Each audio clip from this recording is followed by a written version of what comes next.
Indian origin की 5 women US finance में 100 सबसे प्रभावशाली महिलाओं की सूची यानी कि लिस्ट में शामिल। Hello and good evening students, welcome to what the current affairs. मेरा नाम नव्या है और आप इस रिपोर्ट में देख सकते हैं 5 Indian American feature among 100 most influential women in US finance. अब इस लिस्ट में कौन कौन इंक्लूडेड है आप देख सकते हैं।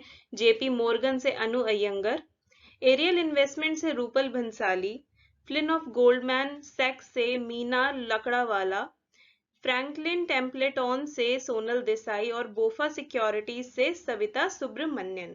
अब इसकी डिटेल्स क्या है वो हम आगे देख लेते हैं। बैरन की prestigious annual list of 100 most influential women in US finance में 5 इंडियन ओरिजिन वुमेन एग्जीक्यूटिव्स के भी नाम हैं जिन्होंने फाइनेंशियल सर्विसेज इंडस्ट्री में बहुत ही इंपॉर्टेंट पोजीशन होल्ड करके रखी है और उसके फ्यूचर को शेप देने में इनका बहुत ही ज्यादा इंपॉर्टेंट रोल है।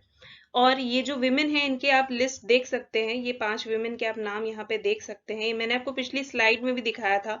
ये जो लिस्ट है ना, ये इसका 4th एनुअल वर्जन है जिसमें 100 विमेन के नाम हैं जिन्होंने यूएस फाइनेंस में बहुत अच्छा काम किया हुआ है, जिसमें 5 इंडियन ओरिजिन की भी महिलाएं हैं और 95 दूसरी हैं जिन्होंने यूएस फाइनेंस इंडस्ट्री में बहुत ही अच्छे अकम्पलिशमेंट्स हासिल किए हैं और इनका बहुत अच्छा प्रभाव है वहां पे। आई होप आपको ये डिटेल्स अच्छे से समझ में आ गई होंगी। चलो नेक्स्ट स्लाइड देख लेते हैं। चलो अब इन 5 महिलाओं के बारे में थोड़ा सा जान लेते हैं। सबसे पहले बात करेंगे अनु अयंगर की, जो कि अपने 50s में चल रही हैं। जनवरी 2022 में ये बन गई जेपी मॉर्गन की global head of mergers and acquisition.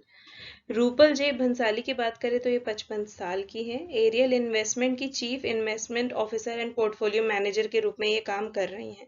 Sonal Desai की बात करें तो ये 58 ईयर्स की हैं। इन्होंने इतिहास रचा था। 2018 में ये बन गई थी पहली female chief investment officer of Franklin Templeton global investment fund.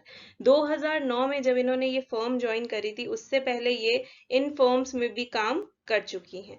चलो अब मीना फ्लिन की बात करें, जिन्होंने जेपी मॉर्गन पहले ज्वाइन किया था 1999 में, फिर 2000 में ये गोल्डमैन सैक्स में मूव कर गई थी और ये इसकी पार्टनर बन गई 2014 में।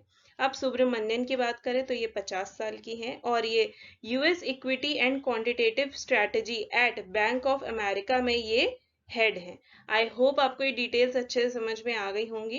And that's it for this video. अगर इन्फॉर्मेटिव लगा हो तो लाइक शेयर कमेंट सब्सक्राइब सब कर देना। Now this is me Navya signing off. मिलती हूँ आपसे अपने नेक्स्ट वीडियो में। Till then bye bye, take care.